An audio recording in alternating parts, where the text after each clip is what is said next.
상계 최단 초기 처남라 장주 말도 달리 계속 나기 진서 인베서 남기 돌아 편지라 상계 두버쇼 상계 최단 초기 처남라 장주 말도 달리 계속 나기 진서 인베서 남기 돌아 편지라 상계 두버쇼 상계 최단 초기 처남라 장주 말로 달리 계속 나기 진서 예배서 남기 돌아 변서 상기 두버러쇼 성장 담제 대화다 대비 규단 dem버러 규로주 동알라다야 동알라기 규단 다워러 규로주 동알라메베 대화다 미다워러 규로주 예리야 저단 단다워 당염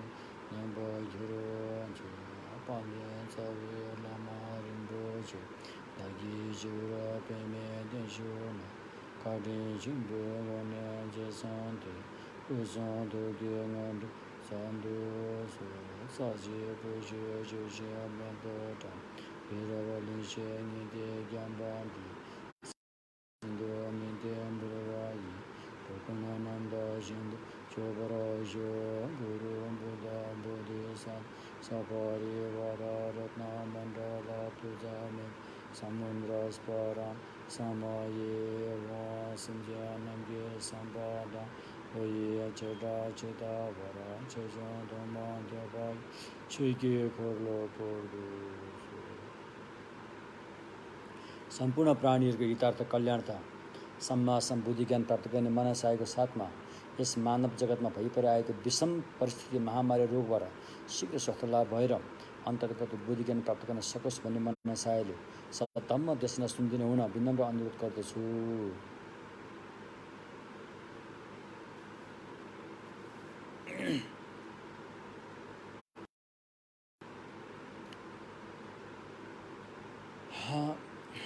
यो सागादावको महिनामा हामीले धम्म सद्धम्मको अध्ययन गर्दैछौँ।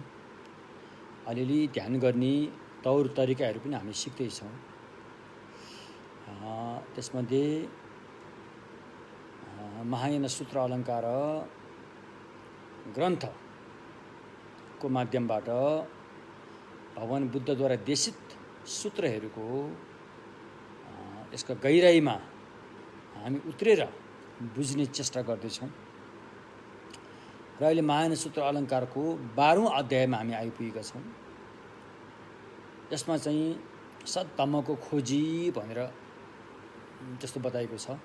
हामी त्यसको खोज गर्दैछौँ। सद्धम्मको खोजीमा अब सद्धम्मको अब म्याप नक्सा लगभग हामीले यसबारेमा चर्चा परिचर्चा गरिसक्यौँ।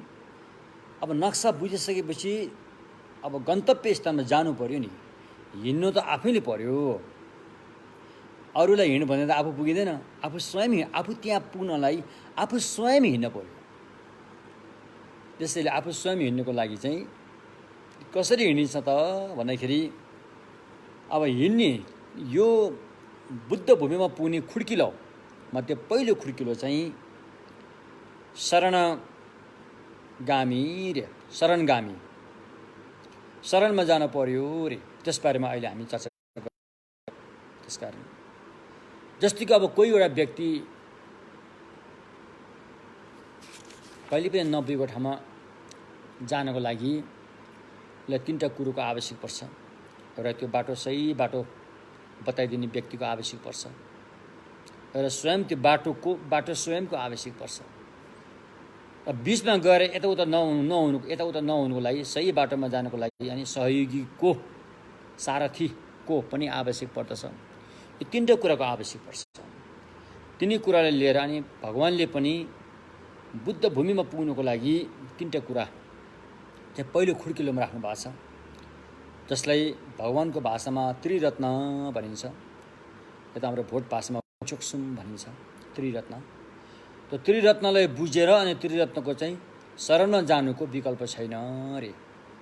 यसो बताइएको छ। यदि हामी बुद्ध भूमिमै जाने हो भने बुद्धले देखाएको बाटोमा हिँड्नुको विकल्प छैन। त्यो बाटोबाट मात्रै व्यक्ति बुद्ध बन्न सक्छ। उहाँले देखाएको बाटोबाट मात्रै व्यक्ति बुद्ध बन्न सक्छ र उहाँको शुद्ध परम्परालाई धारण गर्ने कल्याण मित्र गुरुहरूको सहयोग, जसलाई अहिले हामीले सङ्घरत्न भनिन्छ, सहयोगबाट नै हामी त्यो बिन्दुमा पुग्न सक्छौँ। हाम्रो लक्ष्य चाहिँ त्यहाँ छ।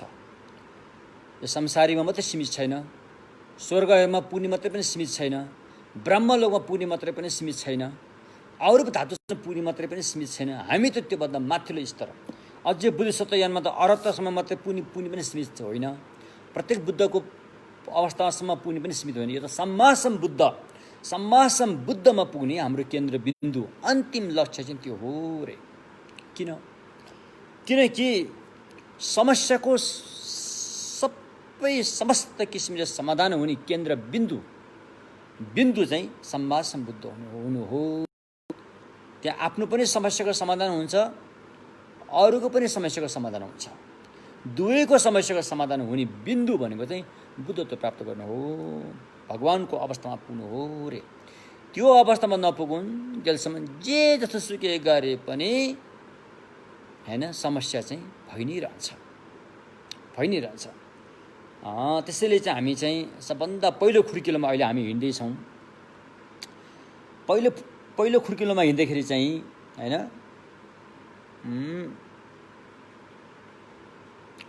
बुद्ध धर्मसँग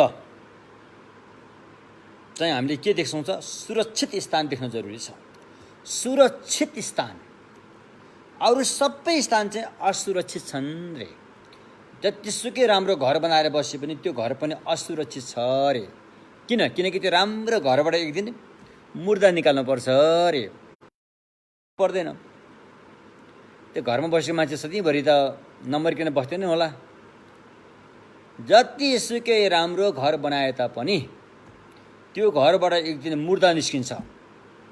त्यसैले घरप्रति धेरै आसक्ति गर्नु हुँदैन। त्यो घरबाट एक दिन दुर्गन्ध आउने मुर्दा निस्किन्छ। त्यो मुर्दा अरू होइन, हामीले लालन पालन गरेर एकदम मोज मस्ती खुवाई पिलाइ गरेर राखेको यही नै हो। यो पछि मुर्दा हुन्छ। यस्तो राम्रो शरीर, प्यारो शरीर गरेर राखे तापनि त्यो दिन आउँछ जुन दिन स्याल र कुकुरले पनि हेर्न अप्ठ्यारो मान्छ, दूर भएर जान्छ। यस्तो दुर्गन्ध हुने दिन आउँछ। त कुन दिन आउँछ थाहा छैन। आज पनि आउन सक्छ, भोलि आउन सक्छ, भरे राति पनि आउन सक्छ।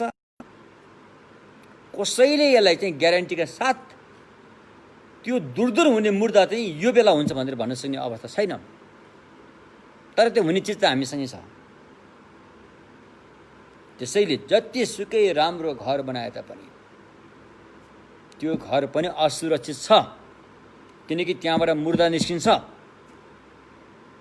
त्यसैले घर अब घर राम्रो बनायो ढुक्क भएर बस्ने अवस्था छैन।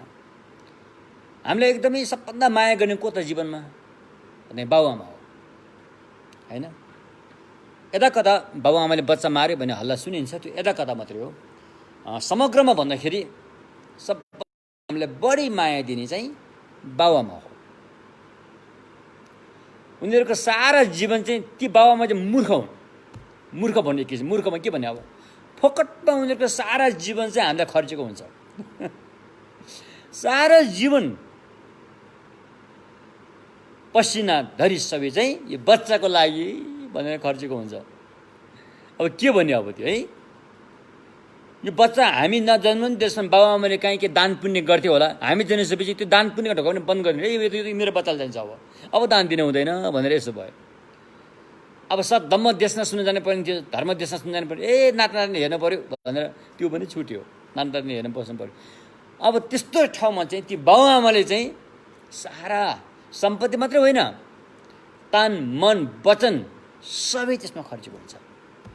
चाहे तपाईँलाई त्यसलाई मूर्खै भन्नुहोस्, चाहे तपाईँलाई त्यसलाई बुद्धि भन्नुहोस्, जे भन्नुहोस्, बाबुआमाले हामीलाई धेरै माया गर्नुहुन्छ। बाबुआमाको त्यस्तो छ। त्यस्तो माया गर्ने बाबुआमाको काख पनि हाम्रो लागि सुरक्षित छैन रे। त्यस्तो माया गर्ने बाबुआमाको काख पनि हाम्रो लागि सुरक्षित छैन, किनकि बाबुआमा स्वयं पनि सुरक्षित हुनुहुन्न। बुबाआमा स्वयं पनि सुरक्षित नभइसकेपछि उहाँहरूको काख सुरक्षित हुने त कुरै आएन। भगवान्ले भन्नुभएको थियो आफ्नो दरबार छोड्नुभन्दा पहिला भगवान्ले आफ्नो पितासँग चाहिँ अनुमति माग्नुभयो। अब म ज्ञानको खोजीमा जान्छु, मलाई बिदा दिनुहोस् भनेर भन्दाखेरि उहाँको पिता शुद्धोधन राजाले हुँदैन, तिमी त हाम्रो भविष्यको सबै तिम्रो भरमा छ, तिमी भविष्यमा चक्रवर्ती राजा बन्नेछौ, तिमीलाई हामीले छोड्न सक्दैनौँ, बरु तिमीले अरू जे मागे पनि माग, म दिन सक्छु, तर दरबार छोड्नलाई अनुमति नमाग भनेर भन्नुभयो। कसले? भगवानको पिता शुद्धोधन राजाले। त्यसो भए म माग्छु है त, तपाईँले दिन सक्नुहुन्छ भनेपछि अरू जे मागे नि दिन्छु भनेको। उसले म बुढो हुन चाहदिनँ, म रोगी हुन चाहदिनँ, म मर्न चाहदिनँ, मलाई त्यस्तो वरदान चाहियो भनेपछि त्यो त सम्भव छैन। शुद्धोधन राजा स्वयं पनि त्यति बेला 50 काटिसक्नु भएको थियो, 50 र 60को हाराहारीमा हुनुहुन्थ्यो।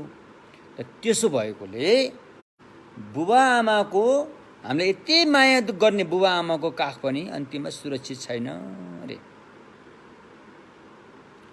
अब धन सम्पत्ति सुरक्षित छ कि भनेर हेऱ्यो, धन सम्पत्तिको हालत पनि त्यस्तै छ अरे। सुरुमा बेसरी पसिना बगाएर कमायो, अलिअलि बचायो, ल्याएर राख्यो, एक ठाउँमा थुपार्यो, खुसी पनि लाग्यो। जुन दिन तपाईँलाई थुपार्यो त्यो दिन खुसी लाग्यो, भोलिपल्टदेखि अनि फेरि समस्या आयो। धन सम्पत्ति भन्ने चिज नै जम्मा गरिसकेपछि त्यो घट्दै जान्छ, त्यो त्यही अवस्थामा बस्दैन। धन सम्पत्ति भन्ने चिज जम्मा गरिसकेपछि त्यो घट्दै जानु त्यो प्रकृतिको नियम हो। तर हामी के चाहन्छौँ? धन सम्पत्ति त्यही थुप्रेको अवस्थामा रहिरहोस् भन्ने चाहन्छौँ, त्यो त सम्भव छैन। त्यसकारण घट्दै गएपछि के हुन्छ? चिन्ता हुन्छ, लो घट्यो, फेरि पहिलाको जस्तै अवस्थामा पुर्याउनु पर्यो। यो टेन्सन छ। मेरा केही धर्ममित्रहरू हुनुहुन्छ, उहाँहरू आर्थिकली सम्पन्न पनि हुनुहुन्छ। आर्थिकली सम्पन्न भए तापनि उहाँहरूको उमेर त बढ्दैछ, उमेर बढ्दै जान्छ, उमेरले कुट्दैन।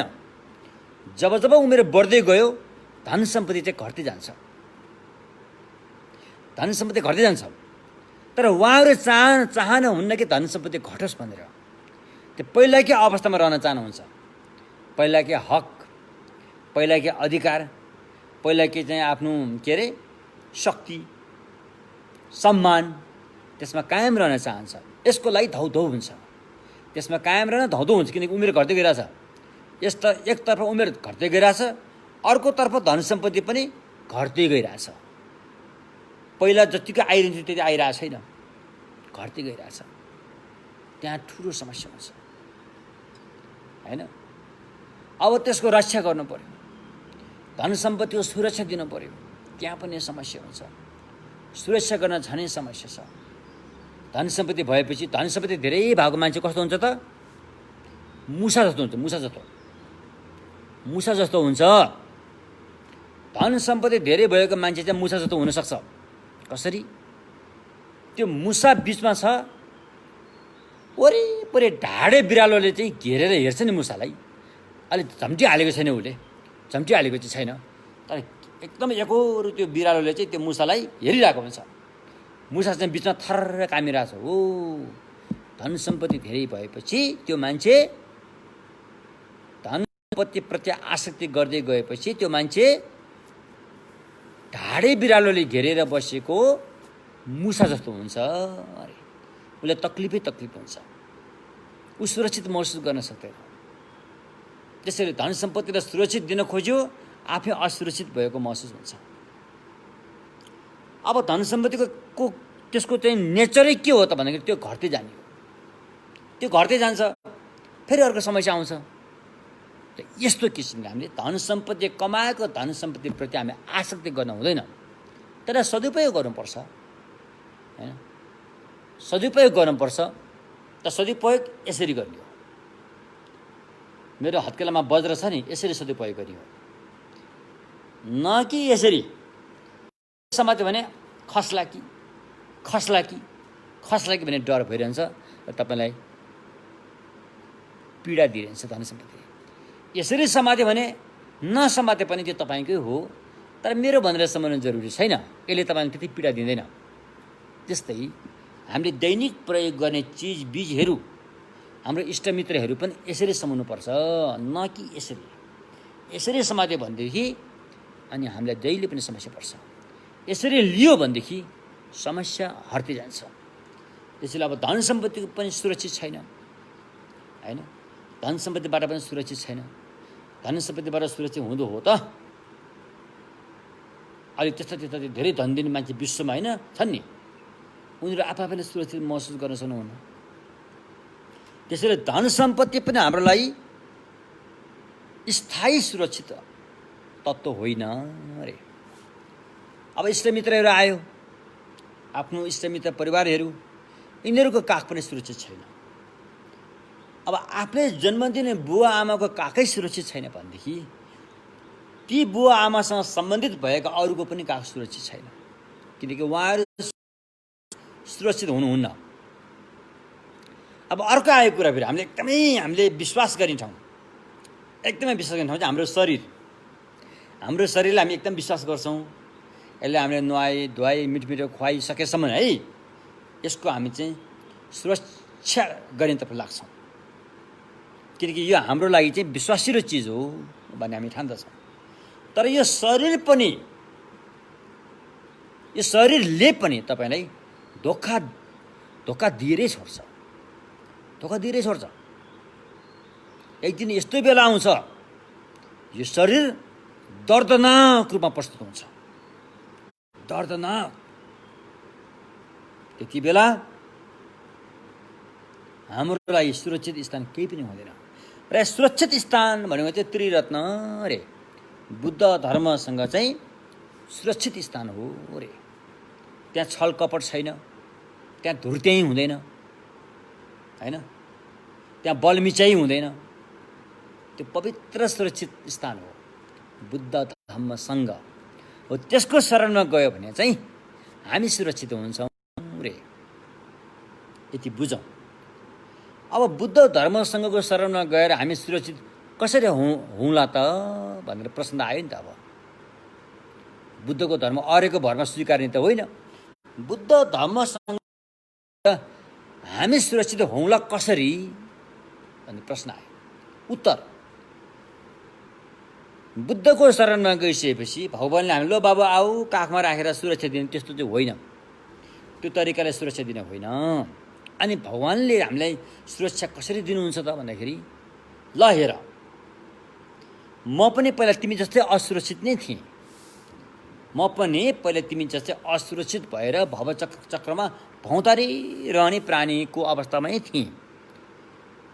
तर मैले यो बाटो पत्ता लगाएँ, सुरक्षित हुने अवस्थामा पुग्ने मैले बाटो पत्ता लगाएँ। म त्यो बाटो हिँडेर म त्यो बिन्दुमा पुगेर अहिले म सुरक्षित छु रे। त्यसले म पनि तिमीलाई त्यो बाटो देखाइदिन्छु, तिमी पनि त्यो बाटो हिँड्यौ भने तिमी पनि सुरक्षित हुन्छौ रे। यसरी चाहिँ भगवान्ले हामीलाई सुरक्षा दिनुहुन्छ र बुद्ध धर्मसँग नै सुरक्षित स्थान हो। त्यसैले हामी चाहिँ बुद्ध शरणम गच्छामि भनेर चाहिँ भगवानको शरणमा गएको, धम्ममा शरण गच्छामि सँग शरण गच्छामि त्रिरत्नको शरणमा गएको चाहिँ अरू कुनै पनि कुराहरू सुरक्षित छैनन्। चाहे देवी देवता नै किन नहोस्, चाहे ब्राह्मणको अरूप धातुसम्म पनि किन नहोस्, चाहे भवचक्रको उच्च नाभ नैपसँग यत्नसम्मको अरू धातुसम्म नि किन नहोस्, कहीँ पनि सुरक्षित छैन भन्ने कुरा चाहिँ पहिला हामी यो पक्का हुनु पर्यो। यो पक्का भएपछि सुरक्षित ठाउँ कहाँ छ त भनेर खोजी गर्नु पर्यो। सुरक्षित ठाउँ भनेको बुद्ध धर्मसँग, यो हामी शरणमा जाने ठाउँ चाहिँ सुरक्षित हुनु पर्यो। सुरक्षित ठाउँको पत्ता लगायो, पत्ता लगाएर मात्रै भयो नि त। सुरक्षित ठाउँको पत्ता लगाएर मात्रै भयो, आफू सुरक्षित हुँदा आफू त्यहाँ जानु पर्यो हैन।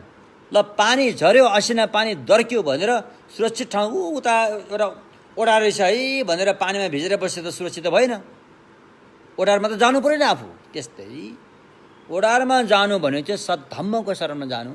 एउटा मान्छे आएर ओ तिमी फलान तिमी भिजेछौ, ऊ त्यहाँ ओडारमा जाऊ त, ऊ ओडारमा गएर बस त भनेर त्यो देखायो नि, त्यो चाहिँ भगवान् बुद्ध हो। सुरक्षित ठाउँ हामीलाई देखाइदिनु भयो उहाँले। जानु त आफै पर्यो, त्यहाँ जानु चाहिँ धम्मम शरणम गच्छामि भयो। जाने बाटो खतरा, जाने बाटो अलिक सजिलो छैन, किनभने त्यो जाने बाटोमा हामीलाई त्यति जानकारी छैन, चिप्लिने डर पनि छ। अनि हामीलाई पछाडिबाट सहयोग दिनलाई चाहिँ सङ्गम शरणम गच्छामि। यस्तो किसिमले भगवान्ले सुरक्षित स्थान चाहिँ त्रिरत्नको हो।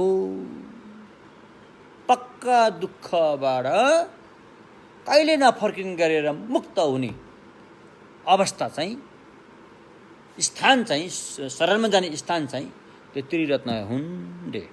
अरू ढुङ्गालाई देउता मानेर, माटोलाई देउता मानेर, रुखहरूलाई देउता मानेर, नदीलाई देउता मानेर, खोलालाई देउता मानेर, आकाशलाई देउता मानेर, पानीलाई देउता मानेर, आगोलाई देउता मानेर शरणमा गयो भने ती शरण स्थानहरू सुरक्षित छैनन्। त्यसमा शरण गरेर तिनीहरूको शरणमा गएर हामी स्वयं असुरक्षित हुन सक्दैनौँ, किनकि तिनीहरू स्वयं पनि सुरक्षित छैनन्। आकाशमा चम्केको चन्द्र सूर्य, आकाशमा चम्किरहने चन्द्र सूर्य पनि सुरक्षित छैनन्। एक दिन यस्तो बेला आउँछ रे, सबैलाई ज्योति दिएर उज्यालो पार्ने चन्द्र सूर्य, एक दिन चन्द्र सूर्य स्वयं आफूलाई पनि नदेख्ने अवस्था, अन्धकारको अवस्था आइपुग्छ अरे। त्यसो भएकोले सुरक्षित स्थान भनेको चाहिँ बुद्ध धर्मसँग। यो कुरा हामीले एकदमै, अब हामी साँच्चीकै साधना गर्ने हो, भगवानको मार्गबाट साधना गर्ने हो भने चाहिँ यो कुरा बुझ्न नितान्त जरुरी छ। यदि यो कुरा बुझेन भने तपाईँ बिचमाबाट चिप्लिन्छ तपाईँ है, भगवानको मार्गमा लागेर पनि चिप्लिन्छ, किनकि त्यो अरू धेरै बाधाहरू आइरहेको हुन्छन्, त्यसले तपाईँलाई चिप्लाइदिन्छ।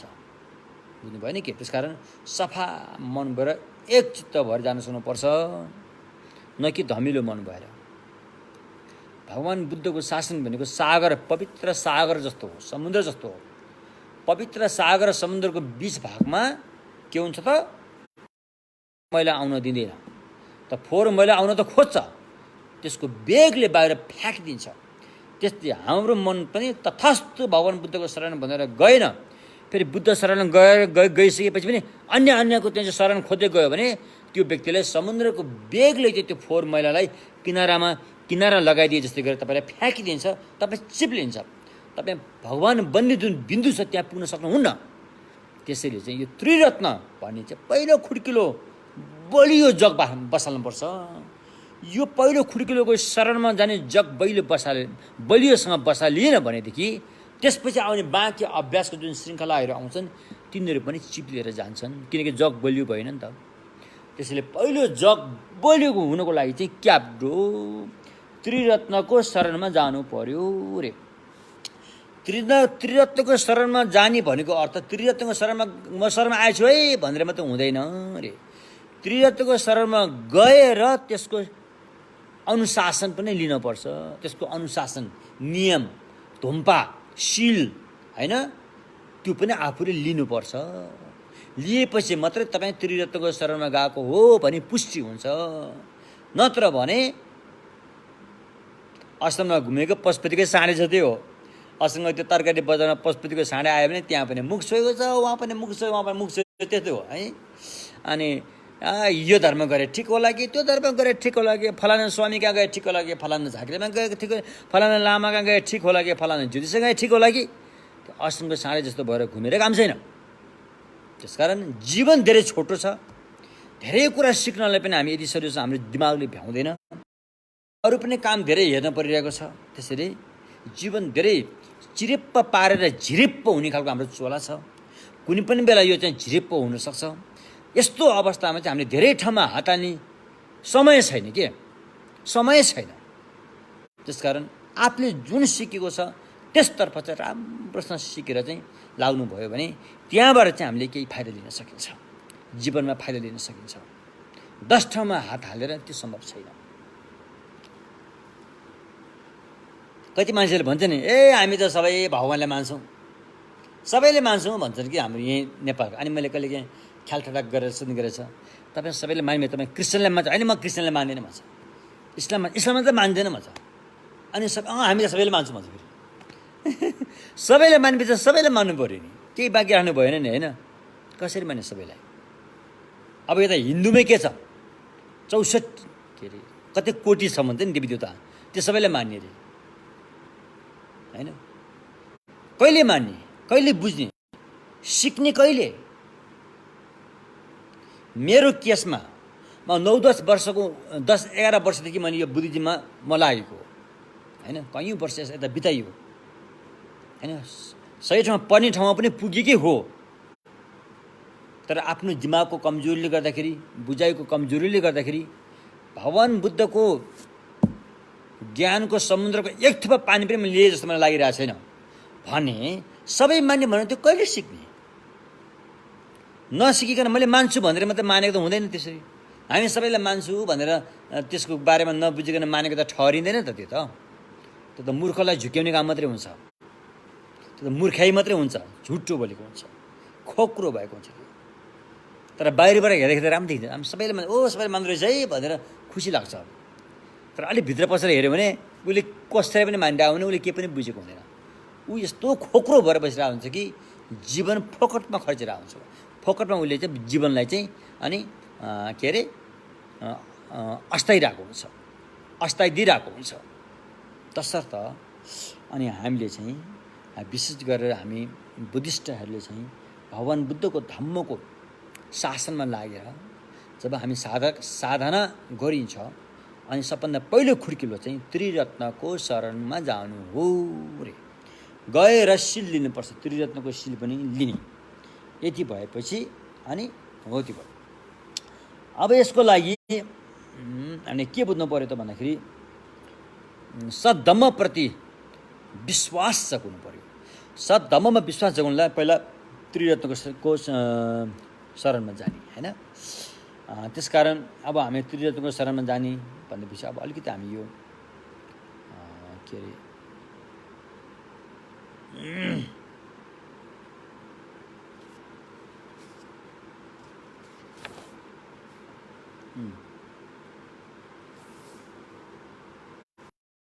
शरणमा जाने रे।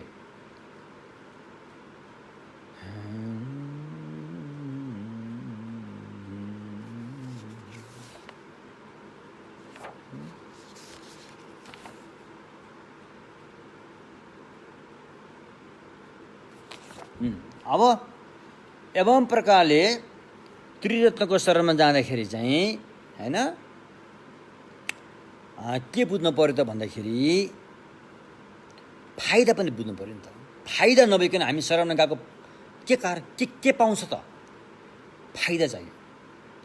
जीवनमा हरेक काम गरेको फाइदा हुनुपर्छ, तब पनि हामी काम गर्नुपर्छ। त्यस्तै हाम्रो भगवानको मार्गमा लागेर अपनाएको साधनाबाट पनि फाइदा हुनुपर्छ, अन्यथा लाग्न बेकार छ। फेरि फाइदा हुनुपर्छ। फाइदा त्रिरत्नको शरणमा गएपछि के फाइदा हुन्छ त भन्ने कुरा पनि अहिले यहाँ आउँछ, क्रमशः आउँछ। सबभन्दा पहिला शरणमा जाने भन्ने कुरा बुझौँ होइन। शरणमा जानु हुरी बतास आयो, असिना पर्यो, पानी दर्क्यो, त्यसबाट बच्नको लागि ओढारको शरणमा जानु, छाताको शरण लिनु भने जस्तै शरणमा जाने बारेमा चाहिँ त्यसको बारेमा पहिला परिपक्व हुनुपर्छ होइन। अब त्यो शरण गमनको चाहिँ सिल लिइसकेपछि अनि हामीले त के छोड्नु, अब यस्तो छ छोड्नुपर्छ नि। फेरि कतिपय कुरा हामीले छोड्नुपर्ने हुन्छ। हेर्नुहोस् है, तपाईँमा शक्ति आउनुपर्छ, तपाईँमा साहस आउनुपर्छ। त्रिरत्नको शरणमा गइसकेपछि हामीले अनादिकालदेखि हुने नहुने कुरोको चाहिँ शरणमा गएका छौँ नि। नहुने ठाउँमा शरणमा गएका छौँ। ढुङ्गालाई देउता मानेर शरणमा गएका छौँ, माटोलाई देउता मानेर शरणमा गएका होलाौँ, पानीलाई देउता मानेर शरणमा गएका होलाौँ, रुखलाई देउता मानेर शरणमा गएका होलाौँ, अन्य देवी देउतालाई चाहिँ अब शरणस्थान भनेर शरणमा गएका होलाौँ। देखि लिएर जुन शरणमा जान नहुने ठाउँमा हामी शरणमा गएर चाहिँ थुप्रो नराम्रो कुराहरू हाम्रो दिमागमा थुपारिराखेको छ। यसलाई हटाउन जरुरी छ, किनकि गलत ठाउँमा शरणमा गएको बेसी त्यो छाप त मनमा प्रिन्ट भइरहेको छ। त्यसलाई हटाउन जरुरी छ, त्यो पनि हटाउनु पर्ने हुन्छ। त्यो हटाइसकेपछि फाइदा के छ त? फाइदा यो प्राप्त हुन्छ। तपाईँको जीवनमा त्रिरत्नको शरणमा गइसकेपछि तपाईँले यो फाइदाहरू हासिल गर्न सक्नुहुन्छ भने त्यो फाइदाको बारेमा पनि जानकारी लिन नितान्त आवश्यक छ हैन। त्यसैले सबभन्दा पहिला शरणको चाहिँ लक्षण रे क्याप्डोइ छनिङी क्याप्सु ढोइ छनिङी अर्थात् शरणको लक्षण के हो त? लक्षण बुझ्नुभयो? लक्षण भनेको चाहिँ आफ्नै पहिचान। अस्तितिर मैले भनिसकेँ, हरेक विषयवस्तुहरूको अलिअलि मिल्दोजुल्दो त सबैसँग छन्, तर पुरै मिल्दोजुल्दो कसैसँग हुँदैन। आफ्नै अलग अलग रूप हुन्छ, उसको पहिचान हुन्छ। त्यस्तै शरणमा जाने क्याप्डो शरणमा जानेको पहिचान के हो त? त्यसबारेमा अहिले हामी यहाँ कुरा गर्दैछौँ। शरणमा जाने पहिचान भनेको चाहिँ युलछोक्ला टेम्परे खेलिन् पा अरे युलछोक्ला टेम्परे खेलिन् पा हैन। हामी शरणमा कसो जान्छौँ? जब हामीभन्दा उच्च स्थानको छ उसको शरणमा जाने। हामी समान, हामीभन्दा कमजोरको हामी शरणमा जाँदैनौँ। हामीले बिन्ती बिसाउने, ल मलाई आपद विपद पर्यो मलाई मद्दत गरिदेऊ न भने चाहिँ हामी समानको व्यक्तिलाई पनि हामी भन्न गाह्रो हुन्छ। हामीभन्दा तल स्तरको व्यक्तिले पनि भने जस्तो मद्दत पाइँदैन। त्यो मद्दत लिनको लागि हामीभन्दा उच्च जानकार भएको, जानकार भएका, हामीभन्दा उच्च पवित्र करुणा भावना भएका, हामीभन्दा उच्च शक्ति क्षमता भएका त्यस्ताहरूलाई चाहिँ हामी चाहिँ शरण स्थान हुन्, म तपाईँको शरणमा आएको छु है भनेर हामीले चाहिँ स्वीकार्नु नै यसको पहिचान हो, शरणमा जाने पहिचान हो। त्यसमध्ये भगवान बुद्धको मार्गमा बुद्ध धर्मसँगलाई त्यस्तो उच्च कोटिको स्थानको रूपमा स्वीकारेर अनि साधक साधिकाले वचन त्यहाँ समर्पण चाहिँ शरणम गच्छामि भनिन्छ। यसको पहिचान हो हैन। त्रिरत्न भने अरू अन्य कुनै पनि धर्ममा छैन, हिन्दूमा पनि छैन। कता कता कता कता गीताहरूमा रत्न एक रत्न भनेर प्रयोग गरे। भगवानको त्रिरत्न छ, त्यहाँ चाहिँ एक रत्न भने हुन्छ। अब उनीहरूले कसरी एक रत्न राखेको थाहा छैन मलाई। त्यो त्यहाँ पनि त्रिरत्न भनी छैन, इस्लाममा पनि छैन, क्रिस्चियनमा पनि त्रिरत्न भनी हुँदैन। अन्य अब जैन धर्म भयो, सिख धर्म भयो, अन्य धर्महरूमा पनि त्रिरत्न भने हुँदैन। त्रिरत्न भनेको चाहिँ भगवानको पहिचान, भगवानको धम्मको पहिचानको कुरो हो यो। र जुन दिनदेखि तपाईँ त्रिरत्नलाई चाहिँ आफ्नो शरण स्थान मानेर, पक्का शरण स्थान मानेर तपाईँको तन मन वचन त्यसतर्फ समर्पित हुनुभयो भने तपाईँ त्यो दिनदेखि चाहिँ भलै तपाईँ अरू जात अरू कुलबाट आएको भए तापनि त्यो कुल चाहिँ बुद्ध कुल हुन्छ अरे। तपाईँ त्यो दिनदेखि चाहिँ बुद्ध कुल हुन्छ। हिजो एकजना धम्म मित्रले एउटा प्रश्न सोध्नुभएको रहेछ। एकजना हाम्रो गुरुङ लामाजी हुनुहुन्छ, उहाँ म पहिलेदेखि चिन्छु।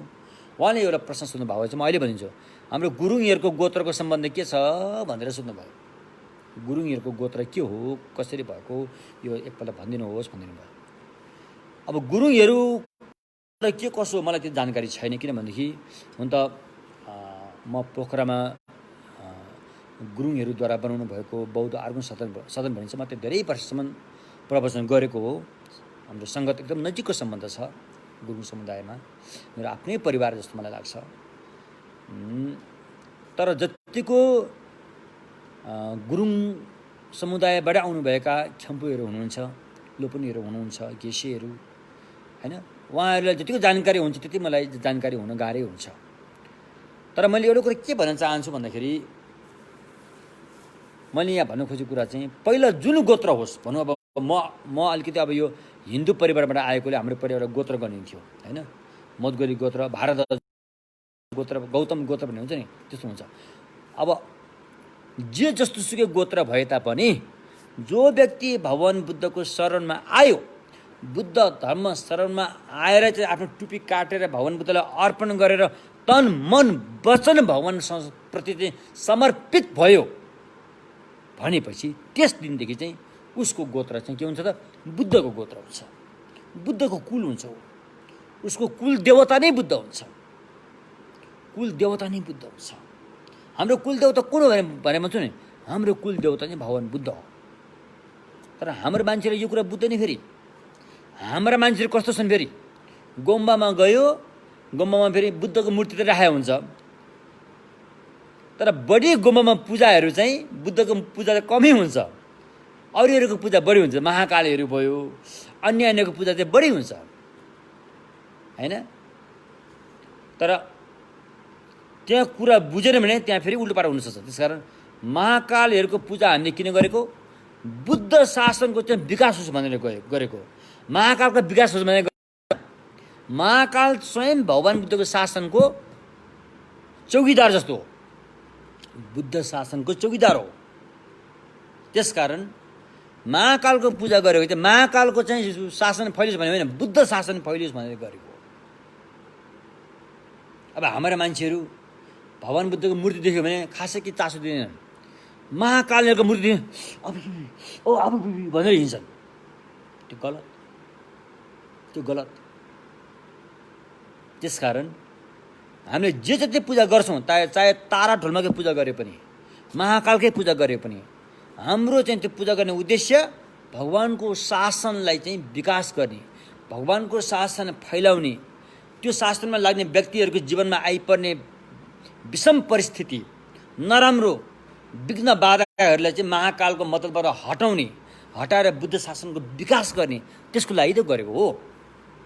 यसरी लिन पर्यो है, यसरी बुझ्नु पर्यो। त्यसरी शरण गमनको लक्षण भनेको चाहिँ आफूभन्दा हैन उच्च कोटिकोलाई आफ्नो शरण स्थान हुन् भनेर स्वीकार्नु। त्यो स्वीकारिसकेपछि अरूको शरणमा जान मिल्दैन। फेरि अरूको शरणमा जान मिल्दैन। अरूको शरण गयो भने फेरि यो शरणबाट छुट्छ। सानो उदाहरण, तपाईँको घरमा पाहुना आएको छ, तपाईँको घरमा काम गर्ने मान्छेहरू पनि छन्। काम गर्ने सेवकहरूले आएको पाहुनालाई सम्मान गर्नु त पऱ्यो नि, नमस्ते भन्नु पऱ्यो, यहाँ बस्नुहोस् भन्नु पऱ्यो, चिया पकाएर ल्याएर खुवाउनु पऱ्यो। त्यतिसम्म त घरमा काम गर्ने मान्छेले गर्न सक्छ नि। पाहुनाले उसले त्यसो गर्दैमा त्यो काम गर्ने मान्छे तपाईँलाई छोडेर गएको भनेर भन्न मिल्दैन नि त। तर त्यो काम गर्ने मान्छे पाहुनाकै शरण लागेर पछि पाहुनाहरूकै शरणमा गएर त्यसो पछि लाएर गयो भने तपाईँसँग त छुट्यो। त्यस्तै भगवानको शरणमा आइसकेपछि फेरि अर्को शरण खोज्यो भने त्यो तपाईँ त्यहाँबाट छुट्यो, त्यहाँबाट चिप्ल्यो, तपाईँ चिप्ल्यो, त्यहाँबाट पुरै चिप्ल्यो। त्यसैले यो शरण स्थान यति बलियो हुनुपर्छ कि, यति मजबुत हुनुपर्छ कि ताकि माथि गएर नचिप्लियोस्। त्यसैले अहिले हामी हरेक पूजा गर्दाखेरि पनि कमसेकम शरण गमनको पाठ कमसेकम पनि 21 पल्ट गर्छौँ, दोहोऱ्याइकन, किनकि त्यो बलियोस् भनेर। कमसेकम पनि 21 पल्ट, सकेमा त्योभन्दा बढी। त्यति नसके पनि 7 पल्ट, त्यति पनि नसके पनि 3 पल्ट त गरेकै हुन्छ। बुद्ध धर्मसँग शरण गर्छ भने 3 पल्ट त गरेकै हुन्छ। हुनुपर्छ, बलियो बनायो भने पछि चिप्लिन्छ। फेरि यो कुरो बुझ्न जरुरी छ। अब शरणम गच्छामि क्याब्डो, शरणमा जान्छु भने नि त, म शरणमा जान्छु, म हजुरको शरणमा आएँ है, लो शरणमा आएँ भन्छु नि होइन। त्यसको शब्दको अर्थ के हो त भने शरणम गच्छामि भनेपछि शरण लिने भएकोले शरणम, विपत्ति आपद विपदबाट शरण लिन सक्ने भएकोले शरणम। गच्छामि भनेको विपत्ति भनेको के हो हैन? विपत्ति भनेको के हो? समस्त पीडा दुःख समस्या, भाव संसारको विपत्ति, आँसुको धारा बगाउनु पर्ने विपत्ति, रगतको खोला बगाउनु पर्ने विपत्ति, मरेपछि हाडका थुप्रा जम्मा गर्नुपर्ने विपत्ति, यस्ता आपद विपत्ति एकपल्ट होइन, लाखौँ करोडौँ अनादिकालदेखि यो विपत्तिको सामना हामी गर्दै आएको छौँ। त्योबाट चाहिँ शरण दिनु पर्यो रे, शरणम हैन? अर्थात् दुःखबाट शरण दिन सक्ने भएकोले शरण हैन? गच्छामि भनेको चाहिँ जानु रे, शरणमा जानु रे। जानु भनेको यो फेरि हिँडेर जानु त्यो कुरा होइन नि। यहाँ त यहाँ शरणमा गच्छामी भनेको चाहिँ त्रिरत्न चाहिँ मेरो सुरक्षित स्थान हुन् भनेर स्वीकार्नु रे। त्रिरत्न नै मेरो अन्तिम सुरक्षित स्थान हुन्, सुरक्षित स्थान हुन् भनेर प्रतिज्ञा गर्नु, वाचा गर्नु। वाचा प्रतिज्ञा गर्नुलाई चाहिँ जानु भनेको। कसरी जाने एउटा मन्त्र छ, तदेथा गते गते पारसम गते बोधि यसो। जानु रे, जबसम्म तिम्रो लक्ष्य पुरा हुँदैन, बुद्धको चाहिँ भूमिमा पुग्दैनौ, तबसम्म जानु रे। गते गते जाऊ, गते भने तिमी जाऊ, गते अझै जाऊ, परगते राम्रै अझै परैसम्म जाऊ, परसम गते परैसँग राम्ररी जाऊ। अनि कहाँ पुग्छौ? बोधिमा पुग्छौ। अनि सोहा त्यहाँ पक्का हुन्छ, त्यहाँ पुगेपछि समस्याको समाधान हुन्छ। यस्तो लक्ष्य लिएर बुद्धम शरणमा गच्छामि भन्ने मात्रै अर्थ लाग्यो भने पनि यत्रो बुक हुन्छ। ल यत्रो ठिली बन्छ। एउटा त्रिरत्नलाई छोडिदिउँ, एउटा बुद्ध रत्नको शरणमा जाने मात्र कुरा गरेर यहाँ लेखियो भने यत्र बुक हुन्छ। बुझ्नुभयो? त्यस कारण बुद्ध शरणमा गच्छामि भनेको चाहिँ यो लर्तरो कुरो होइन रहेछ। माथि बुद्ध भुवनदेखि लिएर तलको प्राणीहरू सबैलाई समेटेको हुन्छ, त्यो बिचको अभ्यास साधना सबैलाई समेटेको हुन्छ। यस्तो किसिमले शरणम गच्छामि भनेको चाहिँ शरणम भनेको चाहिँ पीडा विपत्तिबाट शरण दिने भयो। गच्छामि भनेको चाहिँ त्यो स्थानलाई यसले चाहिँ मलाई सुरक्षा दिन्छ भनेर स्वीकार्ने, वाचा गरेर स्वीकार्ने होइन। यसरी शरणम गच्छामि रे भनेर चाहिँ अनि हामी चाहिँ सबभन्दा पहिले क्याप्टो हरेक हामीले चाहे पूजा गर्दाखेरि होस्, चाहे न्युने व्रत बस्दाखेरि होस्, चाहे अन्य महाकालको पूजा अथवा कुनै पनि काम कुनै पनि पवित्र काम गर्दाखेरि हामीले पहिला शरणमा गएकै हुन्छ। अब शरणमा जाने अब मन्त्रहरू अलिक फरक हुनसक्छ। कुनैमा साङ्गे छोदङ भनेर राखिएको हुन्छ, कुनैमा फेरि ढोनम ढाल्दै साम्पाई भनेर अर्को किसिमले राखेको हुन्छ, कुनैमा फेरि पाँदेल लामा धमाधमा क्याप्सु जोपेसँगै यस्तो किसिमले राखिएको हुन्छ। शरणमा जाने मन्त्रहरू अलिक फरक हुन्छन्, तर मेन त्यसको केन्द्र त्यसको अर्थ चाहिँ एउटै हो, शरणमा जाने कुरो नै हो। त्यसैले चाहिँ अनि त्रिरत्नले चाहिँ हामीलाई शरण दिनुहुन्छ। शरण कहाँबाट दिनुहुन्छ भने त्यस विशेष गरेर महायान बोधिसत्वयानको शरण गच्छामि फेरि अलिकति फरक छ। बोधिसत्वयानको शरण गच्छामि भनेको चाहिँ हामीलाई शरण दिनुहुन्छ। कहाँबाट दिनुहुन्छ? उपद्रव, प्रतिहिंसा होइन, हिंसात्मक उपद्रव, पीडाबाट हामीलाई शरण दिनुहुन्छ। अनि अर्को चाहिँ जिक्छोक रे, सत्काय दृष्टि रे, जसले हामीलाई संसारमा घुमाइरहेको छ, संसारमा मतसम्म बाँधिरहेको छ। सत्काय दृष्टि एक किसिमको अज्ञान हो, यो त्यो अज्ञानताबाट पनि शरण दिनुहुन्छ। ठेक्पा मेम्पारे, ठेक्पा मेम्पा भनेको चाहिँ अब सम्यकसम बुद्धमै पुग्ने हो भने अनि श्रावक यहाँ पनि उसको लागि चाहिँ शरण स्थान बन्दैन, किनकि उसको गन्तव्य त माथि छ। त्यसैले श्रावक यान शरण दिएरै त्यहाँबाट श्रावक ज्ञानबाट पनि उहाँले हामीलाई बचाउनुहुन्छ। श्रावक हिंसा, सत्काय दृष्टि, श्रावक ज्ञान र उपाय विहीन र दुर्गति जस्ता कुराबाट हामीलाई भगवान् बुद्ध धर्म सङ्घले बचाउनुहुन्छ होइन। त्यो बचाउने भएकोले अनि उहाँहरूले चाहिँ शरण स्थान भनियो होइन। अब भगवान्ले चाहिँ कसरी त्यस्तो अप्ठ्यारोबाट बचाउनुहुन्छ भने, अप्ठ्यारोबाट बचाउनुहुन्छ भन्दाखेरि भगवान् चाहिँ कुनै बेला जीवित छँदाखेरि, अहिले हामी कुरा गर्दैछौँ भगवान् जीवित छँदाखेरि कुरा गर्दैछौँ।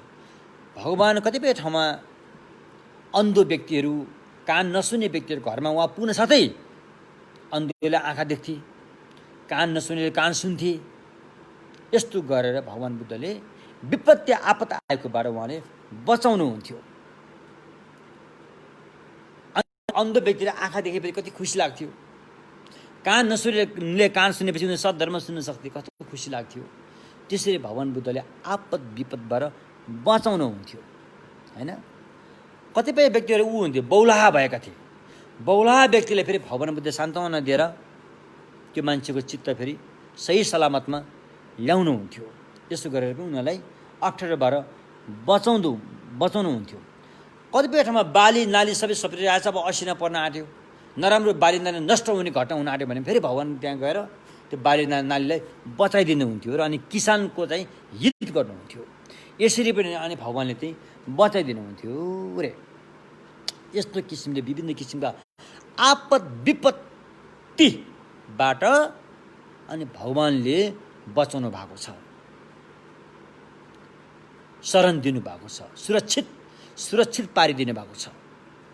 हैन, क्याप भने क्याप भन्ने अर्थ चाहिँ सुरक्षित पारिदिएको, बचाइदिएको, खतरा ठाउँबाट बचाइदिएको लाई शरण भन्यो हैन। त्यस्तै अनि सत्काय दृष्टि रे।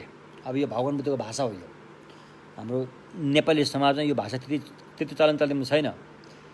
हाम्रो कुनै बेला लिच्छवी कालसम्म यो भगवान्को भाषा हामीले मजासँग प्रयोग गर्थ्यौँ, चलन चल्तीमा पनि थियो। मल्लकाल आएदेखि अनि यो भाषा लोप हुँदै गयो र अहिले आएर पुनः यसलाई दोहोऱ्याउँदाखेरि हाम्रो लागि नौलो हुन्छ र कस्तो भाषा होला यो जस्तो हामीलाई लाग्छ। तर वास्तवमा यो भाषा पहिल्यै प्रयोग भएको भाषाहरू हो। अनि सत्काय दृष्टि रे। सत्काय दृष्टि भोट भाषामा जिक्छोक्ला तावा अरे। सत्काय, काया भने के हो? डङ्गुर, थुप्रो, राशि काया। अब हाम्रो शरीरलाई पनि काया भयो नि त। हाम्रो शरीर पनि डङ्गुर छ नि त हैन। हाड छाला मासु डङ्गुर छन् नि, यो पनि काया भयो। हामीसँग मन पनि छ, मन पनि थुप्रै छन् नि, त्यो पनि काया भयो। यसरी शरीरको डङ्गुर र मनको डङ्गुरलाई अज्ञानताको वशीभूत भएर म भनेर चाहिँ यत्रै मनदेखि नै पकड्नु चाहिँ सत्काय दृष्टि रे। सत्काय दृष्टि। त्यो कायालाई सत् भनेपछि मै नै हो, म भने सत्य हो, यही रहेछ, मै यही हो भन्ने किसिमले पकड्यो भने सत्काय दृष्टि भयो। अर्को भाषामा आत्माग्राह पनि भनिन्छ यसलाई, सत्काय दृष्टि पनि भनिन्छ, मिथ्या दृष्टि पनि भन्न सकिन्छ यसलाई। त्यसकारण चाहिँ सत्काय दृष्टि नै भगवान् बुद्धको मार्गमा, चाहे त्यो श्रावकयानी होस्, चाहे त्यो महायानी होस्, चाहे त्यो वज्रयानी होस्, तिनैले स्वीकारेको चाहिँ दुःख पीडा चाहिँ सत्काय दृष्टिबाट सुरु हुन्छ, पैदा गर्छ। दुःखको स्रोत, दुःख आउने मूल, पानीको मूल भने जस्तै, पानी नदीको मूल, जस्तो ठुला नदीहरूको मूल चाहिँ हिमाल भने जस्तै, दुःखको चाहिँ आउने स्रोत मूल चाहिँ सत्काय दृष्टि नै हो।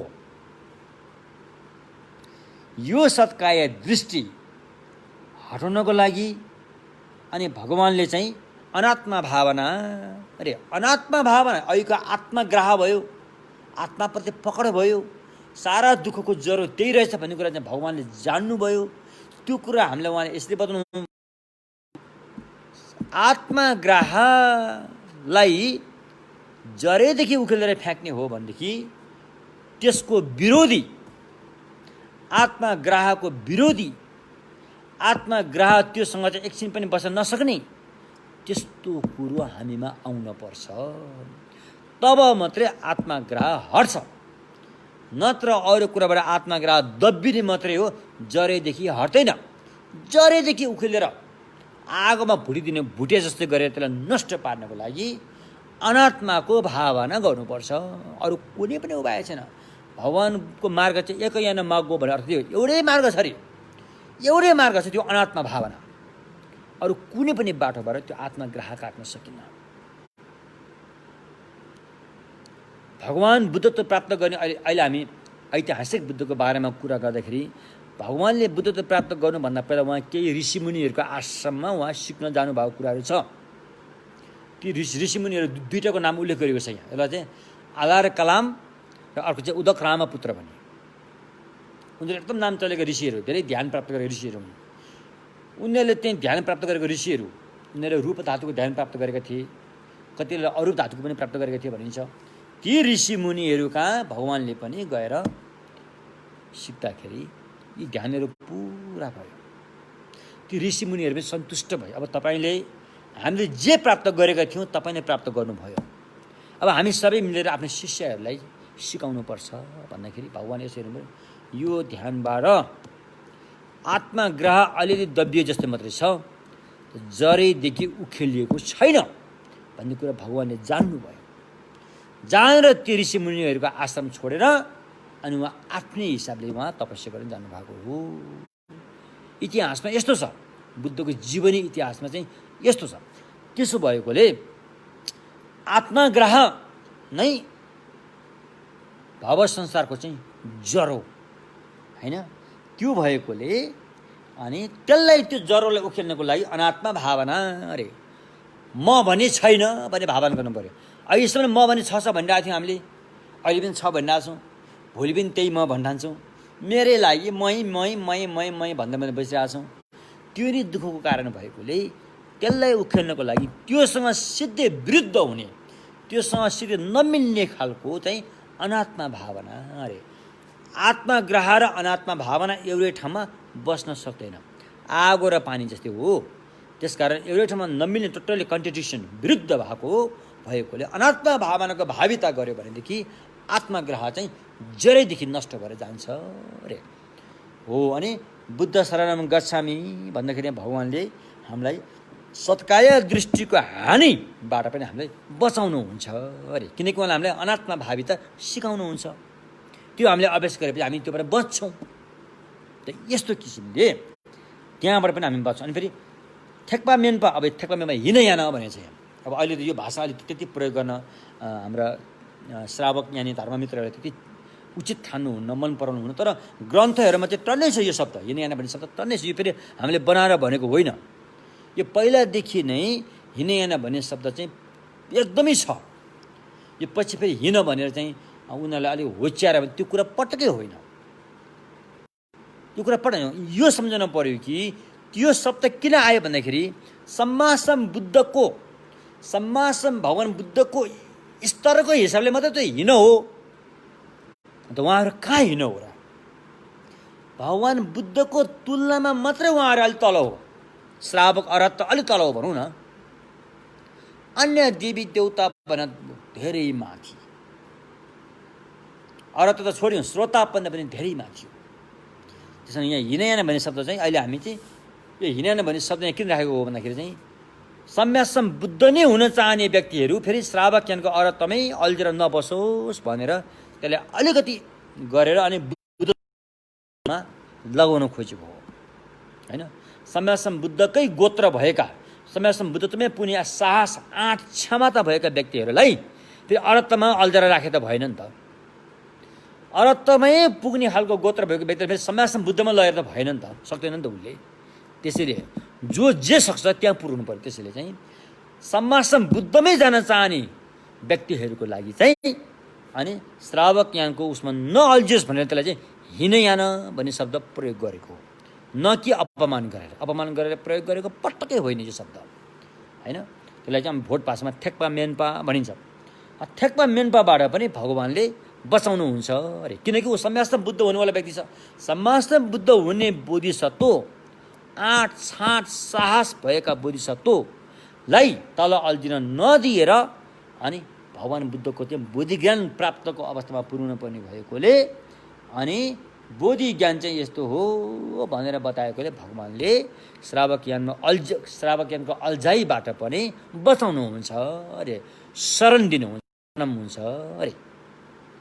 त्यसपछि गएर थामाइनले के पा अरे उपायविहीन होइन, उपायविहीन, उपाय नभएको, उपाय छैन भने फेरि मान्छे फस्छ नि त। बच्ने उपाय छैन भने फेरि व्यक्ति फस्छ। त्यस कारण त्यस्तो उपाय नभएको अवस्थाबाट पनि भगवान्ले हामीलाई चाहिँ बचाउनुहुन्छ। त्यसैले पनि शरणम भनेको कस्तो उपायविहीन भन्दाखेरि चाहिँ जुन मार्गमा जानाले सुगति पनि प्राप्त हुँदैन, निर्वाण पनि प्राप्त हुँदैन।